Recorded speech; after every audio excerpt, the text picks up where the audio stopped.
In this episode, I'm going to be sharing with you 3 simple principles and for some of you, some reminders of how to fuel smarter, which is going to help you perform better, whether it's perform better in business or perform better with your physical performance in the gym, or maybe even at High Roxys and things like that if you compete. I've covered so many nutrition topics since I started this podcast and had some amazing guests around the subject of nutrition, but I know it's the most common challenge for every single one of our clients since I built to last. So there's a strong chance if you listen to this and you're not a client, but you're not where you want to be physically with your shape, weight, and how you look, that it's going to be down to food. So the intention with this short episode is to just provide some reminders that are going to help you simplify what you need to eat, or maybe the mindset around what you need to eat to improve your energy and focus without overwhelm. If you're anything like our clients, you might be going through a period of extreme overwhelm just now with lots to do, Q4 targets to hit. You've got partners, children to think about, people to lead, people to manage. And when you've got lots of balls to juggle, we all know stress is high. And when stress is high, intelligence is low. And that's when often we eat shit or eat more of the things that contradict the health and the body and the performance we want to operate with. First point, and this might not sound particularly groundbreaking, but I've been in shape for decades, so I know what I'm talking about, and I've noticed patterns and trends. Keep it simple. Keep your nutrition simple every week. Your diet doesn't need to be complicated to be effective. I haven't followed a meal plan in about 7-8 years now. That's not to say they don't have their place. I believe they are absolutely phenomenal at creating predictable progress. But if you have a lifestyle like mine or our clients, then you cannot eat out of a Tupperware every week, every month, across the year, nor do you probably want to. So for me and our clients who actually really buy into this, the more simple you can keep it, the better. Now, you might be thinking, how do you do that? Now, I have covered copious amounts of podcast episodes around the subject of food. But one of the ways I keep my nutrition simple is firstly establish what is my weekly expectation or my current goal of that week. Is it trying to put on weight? Is it trying to get stronger? Is it trying to drop weight? Is it trying to get fitter? Is it trying to get faster? Ultimately, I need fuel to do that, whatever the goal is. So once you get clear on what your goal is or your expectation that week, or you can even do this over a month if that's more aligned to how you like to plan and the goals you like to work towards. But just for the sake of this episode, I'll break it down per week of how I keep it simple. I establish what is my expectation this week, and in relation to my movement, my output, my training, my goals,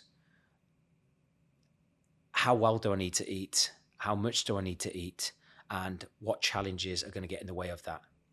And I think whether you travel a lot like I do, socialize a lot like I have to sometimes, or you're in certain environments where you may be at meetings and social occasions where you can't control the food, I think irrelevant of how much or little you need to eat, depending on whether you're trying to put on weight and perform, or hold your weight and perform, or lose weight to drop body fat, I always make sure that every time I eat, am I eating protein? Am I eating real food? And am I minimizing processed am I minimizing processed food and minimizing refined sugar? Why is that? I think whether you eat 3 times a day, 4 times a day, 5 times a day, whether you're on high carb, low carb, one thing that should always be consistent is your protein intake. I think one of the most simplest things you can do with your nutrition, irrelevant of trying to put on weight, maintain weight, or lose weight, is keep your protein the same. Approximately 1 gram of protein per pound of body weight. Or if you want to get more granular than that, every single time you eat, can you eat 2 poundfuls of protein? It's very, very hard to overeat if you're eating adequate protein. It's also very, very hard to overeat if you're eating real food. If you were to evaluate often when you binge or you eat more food than you'd intended to, it's probably going to be hyperpalatable food that is a snack, a sugar. Of course, alcohol ties into that, even though it's not food, that doesn't fill you up. Same with sugar. If you have a taste of refined sugar, if you're anything like me, it's very hard to stop and you can just eat a lot of it. So those would be the 3 principles in terms of how my mindset would be approaching food on a given week. And then just to get a little bit more granular than that, in terms of keeping it simple, I would literally evaluate how many meals per day can I eat stress-free in relation to my professional commitments, my personal commitments, basically my time.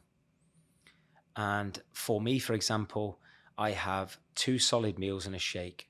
Any more than that, it would create stress. I'd be eating too fast and it's a hindrance.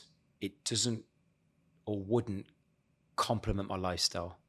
And remember, for any nutrition plan to stick, it has to be complementary to your actual lifestyle and your weekly routine. And you might get some gurus saying, find a way, get your meals in one way or the other. That just is totally bullshit advice if someone is in back-to-back meetings, they travel, they have last-minute curveballs.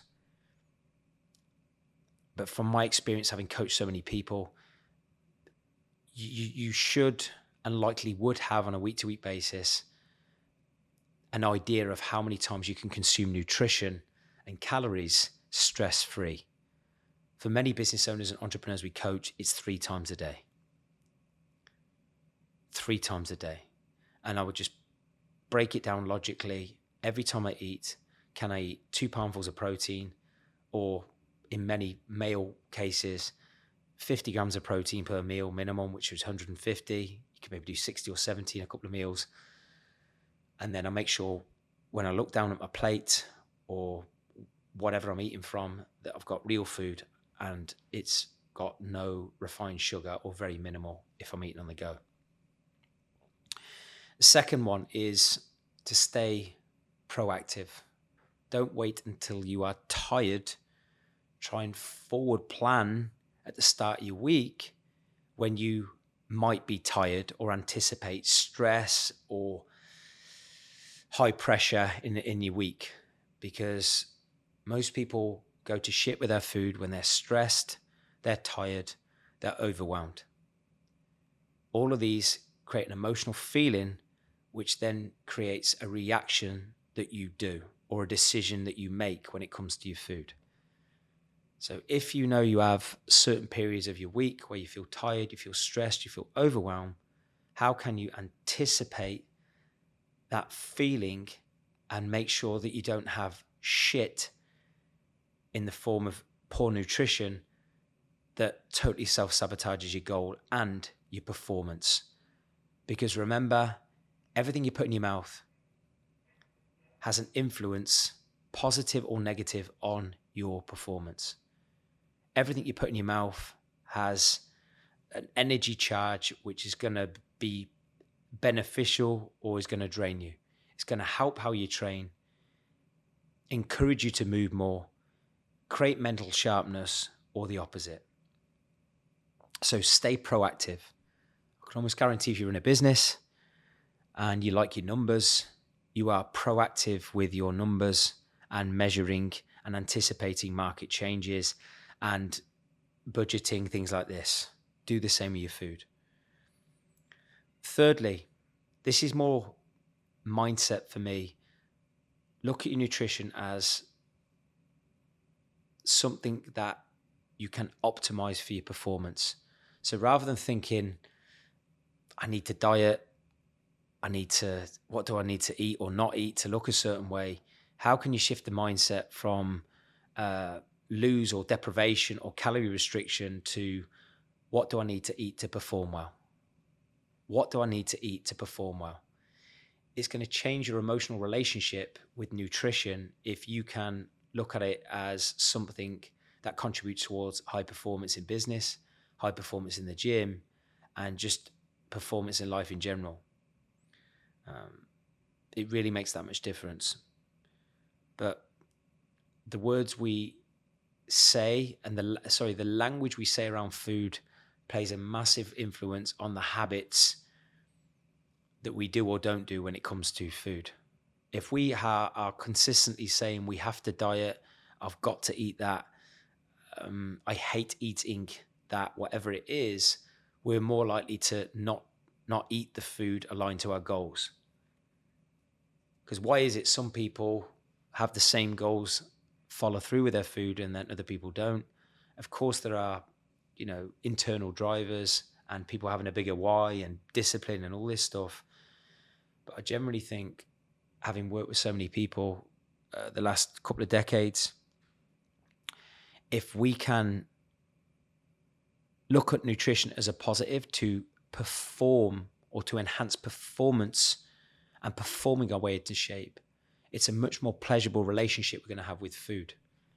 As the better you perform, often the more you lift, certainly in the gym, the faster you can run, the more you want to move with your steps, which means you can handle more food whilst achieving your goals. There's different ways to reach your goal and reach your destination. And for me, we always want to look at what is more sustainable. And I think if we can look at nutrition as a performance driver to achieving these goals, then we're certainly going to eat better. Just wanted to leave you with a takeaway like I did last week. Create a 7-day food framework. So if you're stuck right now, you don't know where to start, create a 7-day food framework. I personally think that if someone is stuck with their health, their shape, their weight, and nutrition is the reason, looking ahead at a 90-day goal or a year goal is too far away.